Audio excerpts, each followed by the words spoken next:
भक्तों, ओम नमः शिवाय, श्री शिवाय नमस्तुभ्यम, जय श्री महाकाल। जी हाँ भक्तों, क्या आपका भी जो बच्चा है उसका जो मन है वो पढ़ाई लिखाई में बिल्कुल भी नहीं लगता।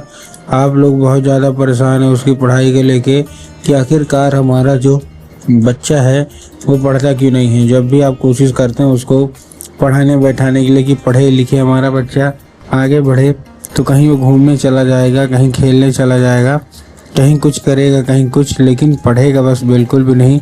तो आप लोगों को परेशान होने की बिल्कुल भी आवश्यकता नहीं है, क्योंकि आज जो मैं आपको उपाय बताने वाला हूँ, अगर आपने उसको ध्यान से सुन के और अच्छे तरीके से कर लिया तो अवश्य रूप से सारी इच्छा मनोकामना जो है वो पूरी होगी ही होगी। क्या करना है, कैसे करना है, पूरा आपको मैं बताने वाला हूँ और अच्छे तरीके से आपको समझाने वाला हूँ। तो बस उपाय ध्यान से सुन के अच्छे से करिएगा ज़रूर। देखिए, आपको भी पता है कि पूज्य गुरुदेव की जो कथा होती है उसमें लाखों की भीड़ आती है। कैसे भीड़ आती है? लाखों की भीड़ आती है। और जब गुरुदेव की कथा में लाखों की भीड़ आती है तो वहाँ ज़्यादातर जो भक्त होते हैं वो क्या करते हैं, पत्र के द्वारा अपनी इच्छा और पत्र के द्वारा अपनी मनोकामना जो है वो गुरुदेव तक पहुँचाते हैं। तो अभी गुरुदेव की कथा चल रही थी, आज से 4 से 5 महीना पहले की बात है।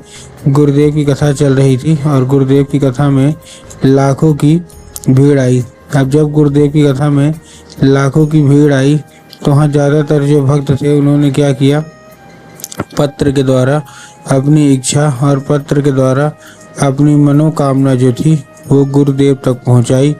अब जैसे ही गुरुदेव के पास पत्र पहुँचा और गुरुदेव ने पत्र पढ़ा तो वहाँ गुरुदेव ने देखा कि ज़्यादातर जो भक्त हैं उनकी क्या है, केवल एक ही इच्छा और एक ही मनोकामना है। क्या कि गुरुदेव, हमारा जो बच्चा है ना, उसका जो मन है वो पढ़ाई लिखाई में बिल्कुल भी नहीं लगता। हम लोग बहुत ज़्यादा परेशान हैं उसकी पढ़ाई को लेके कि आखिर हमारा जो बच्चा है वो पढ़ता क्यों नहीं है। हम जब भी कोशिश करते हैं उसको पढ़ाने बैठाने के लिए कि हमारा जो बच्चा है वो पढ़े, लेकिन फिर भी उसका जो मन है ना वो पढ़ाई की ओर नहीं लगता। कृपया करके कोई उपाय बता दें। अब हमने उसके पीछे क्या कुछ नहीं किया, बहुत अच्छे उसको स्कूल में डाल के रखा है, बहुत अच्छा कोचिंग ट्यूशन दे रहे हैं, हर एक तरह की सुख सुविधा दे रहे हैं, लेकिन फिर भी जब बात पढ़ाई की आती है तो कहीं घूमने चला जाएगा, कहीं खेलने चला जाएगा, कहीं कुछ करेगा, कहीं कुछ, लेकिन पढ़ेगा बस बिल्कुल भी नहीं।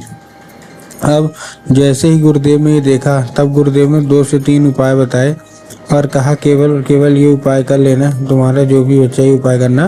तो वही गुरुदेव कथा में वापस आए और वापस आते ही उन्होंने फिर से एक बार गुरुदेव को पत्र लिखा, लेकिन ये वाला जो पत्र था ये गुरुदेव को धन्यवाद के रूप में पत्र था कि गुरुदेव धन्य हो आपका, आपके द्वारा बताया गया उपाय हमने कर लिया है, हमारी सारी इच्छा सारी मनोकामना जो है वो भी पूरी हो गई है, आपका कोटि कोटि धन्यवाद।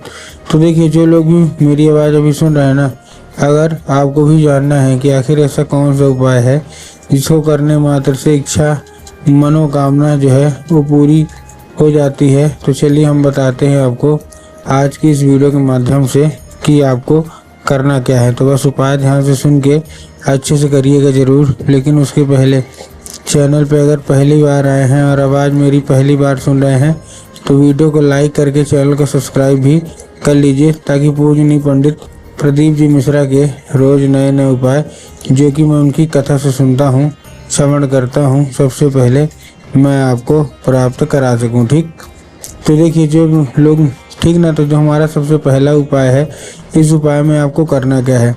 इस उपाय में सबसे पहले आपको लेना क्या है, केवल 3 काली आपको लेना है। क्या, 3 काली आपको लेना है तिल, और साथ में आपको लेना है एक धतूरा।